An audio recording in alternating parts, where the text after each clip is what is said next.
일단 CPA란 보통 우리가 AICP라고 많이 부르는데요. AICPA는 미국 공인회사 협회를 AICP라고 부르고 엄격하게 말하면은 미국의 어느 주의 CPA인 거죠. 뉴욕주 CPA, 뭐 캘리포니아주 CPA. 근데 보통 이제 통칭이 이제 변호사 같은 경우에는 이제 주마다 시험 문제가 다르거든요. 시험 과목도 다르고. 그런데 CPA는 이제 유니폼 시험이기 때문에 그냥 통칭해서 USCP라고 해도 큰 무리는 없을 것 같아요. 그래서 뭐 AI라고 해도 되고 USCP라고 해도 되고. 근데 우리가 CPA라고 하는 타이틀을 쓰기 위해서는 세 가지 요건이 충족이 돼야 되는데, 하나는 CPA 시험을 합격해야 되고, 두 번째는 라이센스를 받기 위한 그 경력 요건을 충족을 해야 되고, 세 번째는 학력 요건을 충족을 해야 되는 거죠. 이 세 가지가 충족이 됐을 때 이제 비로소 우리가 CPA 시험, CPA라고 하는 데지그네이션을 쓰실 수가 있으세요. CPA 시험을 그냥 통과했다. 아직은 CPA는 아닌 거죠. 그냥 CPA 시험을 합격한 사람인 거라고 보시면 됩니다. CPA 시험에 대해서 간단히 설명을 드리면, CPA 시험은 유니폼 시험이에요. 그 유니폼 시험이라는 거는 무슨 말이냐면, 내가 어느 주를 응시하든지 간에 모든 주가 동일한 문제를 가지고 시험을 본다라는 거죠. 그래서 내 시험 성적이 내가 뭐 예를 들면 뉴욕주를 시험을 보셨지만 캘리포니아주나 뭐 버지니아주에서도 전부 다 통용이 된다는 얘기고요. 응시 자격이 있어요. 미국이 어느 정도 이 하이 스탠다드를 요구하는 시험들은 퀄리피케이션을 좀 까다롭게 요구하는데, 다행히도 CPA 시험 같은 경우에는 미국에서 뭐 거주할 요건을 갖고 있지 않고, 뭐 소셜 넘버가 필요한 것도 아니고, 일정한 학력 요건만 충족을 하면은 외국인도 누구든지 시험을 볼 수가 있는 게 장점이고요. 그 학력 요건이라고 하는 것이 역시 주마다 다 다르죠. 그래서 내가 CPA 시험을 처음 보시려고 할 때는 내가 어느 주로 응시를 할지를 먼저 결정을 하셔야 돼요. 그 결정할 때 내가 이제 학부 전공이 어떻게 되는지, 특별히 이제 회계학점과 경영학점이 어떻게 되는지, 장차 내가 CPA 시험을 합격해서 어느 쪽으로 진로를 가져갈 건지를 전체적으로 고려를 하셔가지고 응시주를 정하시는 건데요. 그래서 이 기본적으로 보통은 이제 대부분의 한두 주를 제외하고는 학사학위가 있어야 되고, 학사학위가 없음에도 이제 볼 수 있는 주들이 있긴 한데, 학사학위가 있는 걸로는 부족하고 회계나 경영학점이 있어야지만 시험을 볼 수가 있는 시험이 보통 CPA 시험이라고 보시면 되겠고요. 과목은 4과목입니다. 네 과목이고, 이제 저는 99년도에 CPA 시험을 합격했는데 벌써 거의 20년이 다 돼가는데, 그때만 해도 이제 페이퍼로 왔어요, 시험을. 그래서 괌으로 전부 다 이제 한국에 있는 사람들이 와가지고 한꺼번에 전세기 띄워가지고 시험을 이틀에 걸쳐서 다 봤거든요. 딱 1년에 2번밖에 없었습니다. 5월 첫째 주 수목, 11월 첫째 주 수목.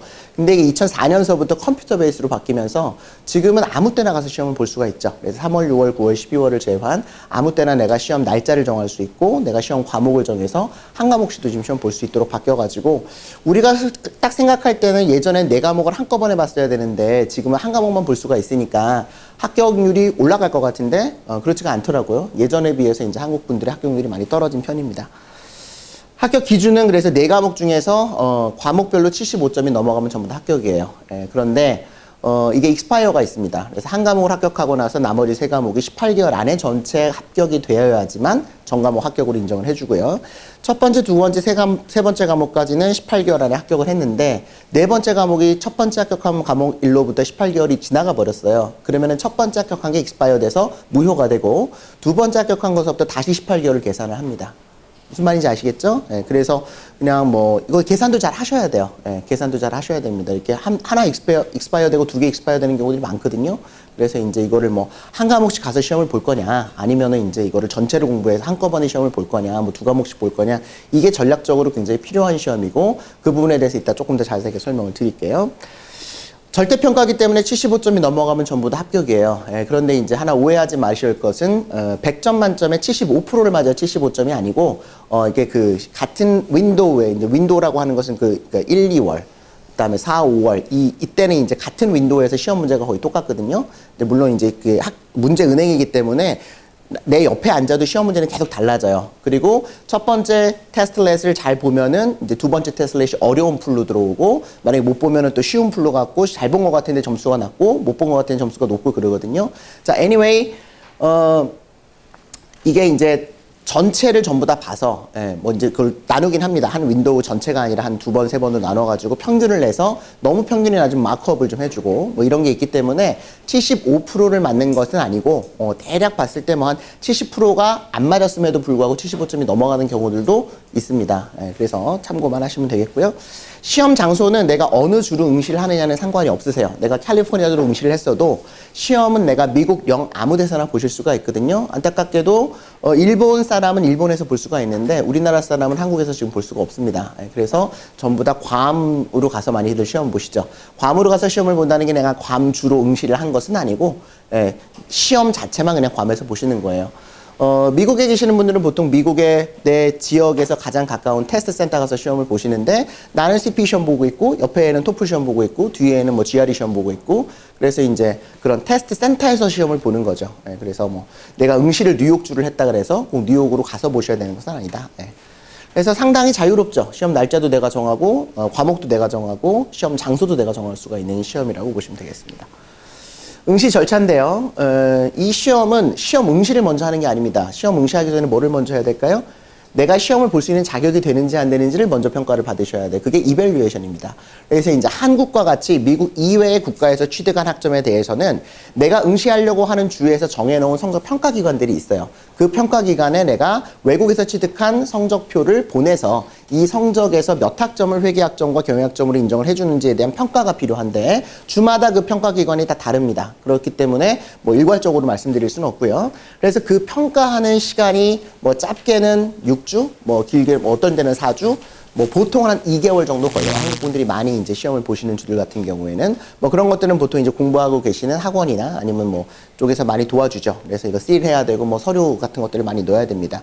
미국에서 학점을 취득한 것은 이거를 씰 해갖고 보내는 게 아니라 학교에다가 바로 트랜스크립을 요청을 해서 그쪽 평가기관으로 보내라고 하는 거죠. 그럼 평가기관에서는 한국에서 받은 성적과 미국에서 받은 성적을 전부 다 취합해가지고 몇 학점이 회계학점과 경영학점으로 인정이 된다라고 하는 레터를 보내줍니다. 그래서 내가 시험을 자격을 되는구나라고 이제 확정이 되어야지만 그리고 그 레터를 내가 시험 보려고 하는 주의 스테이트 보드 오브 어카운턴스에도 보내주거든요. 그러면 그 주에서는 이 사람이 지금 시험 자격이 된다라는 걸 알고 그 다음에 이제 어플리케이션을 하는 거예요.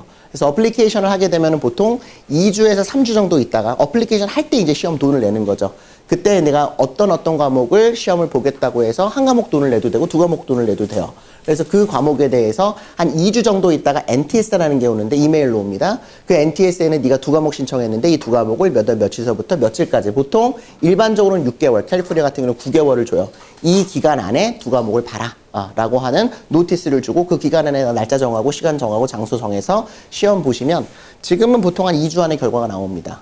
시뮬레이션이 있기 때문에 바로 결과가 나오진 않고요. 아까도 말씀을 드렸지만 이게 평균을 좀 내봐야 되기 때문에 그 정도의 어떤 시간이 보통 걸린다고 보시면 돼요. 자, 시험 과목은 4과목입니다. 겉으로 보긴 4과목인데 좀 엄격히 따지면은 이게 뭐 한 12과목, 뭐 14과목 이렇게 되는 거죠. 일반적으로 미국에서 뭐 회계 트랙으로 석사를 하고 웬만한 MBA 하는 과목을 다 배운다고 보시면 돼요. 뭐 인사나 마케팅 이쪽 빼놓고는 거의 다 배웁니다. 그래서 Financial Accounting Reporting은 이제 회계 과목이에요. 그래서 중급 회계, 고급 회계, 정부 및 비영리 회계, 정부 및 비영리 회계가 들어가는 게 특징적이죠, 그렇죠? 그래서 재무 회계만이 아니라, 전무 회계만이 아니라 비영리 회계와 어떤 이런 그 정부 회계도 포함이 되어진다. 레귤레이션은 이제 비즈니스 러하고 텍세이션이에요. 그러니까는 약간 그러니까 법적인 건데 상법이라고 보기에는 좀 어렵고요. 미국의 비즈니스와 관련된 모든 법을 공부하신다고 생각하시면 됩니다. 그다음에 이제 텍스는 이제 보통 페더럴 가버먼트와 관련 페더럴 이슈에 대한 것만 시험에는 나오죠. 어디슨 뭐 아시겠지만 회계 감사죠. 회계 감사. 그래서 일반적으로 이제 파이낸셜 어카운팅 하면서 뭐를 배우냐면은 기업의 재무제표를 어떻게 작성하는지를 배우는 거죠. 그렇죠? 기업에서 내가 이제 돈이 들어오고 나가고 그래서 기업의 이제 재무 구조가 지금 어떻게 되어 있는지 뭐 BS가 어떻고 IS가 어떻고 이걸 작성하는 거를 배운다면 어디서는 뭐를 배워요? 이게 제대로 작성이 되는지 안 되는지를 확인하는 과정이죠. 그렇기 때문에 우리가 기본적으로 상식적으로 파이낸셜 어카운팅을 모르는데 오디트를 공부할 수가 있을까요? 없겠죠, 그죠? 그래서 오디트부터 공부하는 거는 사실상 거의 불가능하다고 보시면 됩니다. 물론 알아는 들어요. 왜냐면 한국말로 강의를 하실 거니까. 그러나 확실하게 이해를 하기는 좀 어렵죠. 그래서 이제 공부 순서라는 게 있다는 걸 말씀을 드리는 거예요. 그래서 이게 각각이 다 별개의 것 같지만 사실은 좀 연결이 되어 있고 내가 전공이 무엇이고 내가 지금 어떤 일을 했었고 언제쯤 시험을 볼 거고 졸업한 뭐 이 시험을 합격하고 나서 목적이 무엇이냐에 따라서 공부하는 방법과 과목 선택이 달라지셔야 됩니다. 이게 지금 한두 달에 끝나는 과목이 공부가 아니거든요. 최소한 1년. 보통 ROI 우리가 1년 반 정도 잡는단 말이에요. 그래서 1년 반을 공부를 해야지 시험을 볼 수 있고 그렇게 해서 이제 합격을 1년 반 안에 하는 거기 때문에 어떻게 이거를 준비하느냐에 따라서 상당히 많이 기간이 달라질 수가 있어요. 그래서 BEC 과목 같은 경우에는 되게 애매모호한 과목이에요. 그러니까 제가 이제 시험, 페이퍼 시험 볼 때는 저 과목이 없었습니다. 예, 그리고 텍스가 한 과목이었고, 원가랑 뭐 이게 따로 한 과목이었는데, 저게 이제 2004년서부터 들어오기 시작했고, corporate governance, 기업 지배 구조죠. 그 다음에 이제 economics, 경제학, 재무관리, financial management, IT, 뭐 컴퓨터와 관련된 거, strategic planning and operation management에서 원가 및 관리 회계. 까지 해갖고 굉장히 여러 과목들이 지금 복합적으로 나와 있고, 사실은 미국 학생들 같은 경우에는 BEC를 가장 쉬워합니다. 이유는 왜 그래요? 우리나라와는 다르게 미국에서 CPA 시험을 보는 친구들은 대부분이 회계학이나 경영학을 전공한 사람들이고 실제로 필드에서 일을 하고 있는 친구들이에요. 그래서 제일 어려워하는 게 레귤레이션이나 페레예요. 상대적으로 어디든 펌에서 일을 하고 있는 친구들은 내가 가서 오디트를 하고 있는데 지금, 왜냐하면 미국 같은 경우는 CPA 시험을 보기 전에 먼저 입사를 하고, 회계법인으로 입사를 하고 3일에가는 달라요. 우리나라는 KI를 합격해야지 3일을 들어가는데, 미국 같은 경우는 대학교 3학년 때 벌써 입사가 결정이 되죠. 시험 보기도 전에. 그리고 나서 회계법인에 들어가고 난 다음에 CPA 시험을 본단 말이에요. 일반적으로. 뭐 지금은 좀 많이 달라졌지만. 그렇기 때문에 어디 같은 과목은 상당히 쉬워해요. 특히나 BEC 같은 경우에는 다 내가 학부 때 뭐 굉장히 디테일하게 공부했던 과목들인데, 상대적으로 한국 분들이 제일 어려워하고 합격률이 완전히 안 좋은 과목이 BEC죠. 그 이유는 여러 가지가 있는데, 일단은 이제 학부 때 이런 공부를 많이 안 하셨고, 그렇기 때문에 기본적인 베이스가 많이 부족해요. 예, 기본 상식을 물어보는 게 많은데, 학원 강의로는 그거를 전부 다 커버하기가 좀 어려운 부분들이 있고, 특히나 저기에서는 리튼 커뮤니케이션이 나오는데 15점밖에 되진 않지만, 이 리튼 커뮤니케이션이 굉장히 당락을 좌우하는 경우들이 좀 있습니다. 그래서 이제 이것도 어쨌든 미국에 비해서 우리나라 사람들에게 조금 어려운 과목 중에 하나다 이렇게 생각하시면 되겠고, 그래서 4과목을 75점 넘어가면 전체 합격이 된다.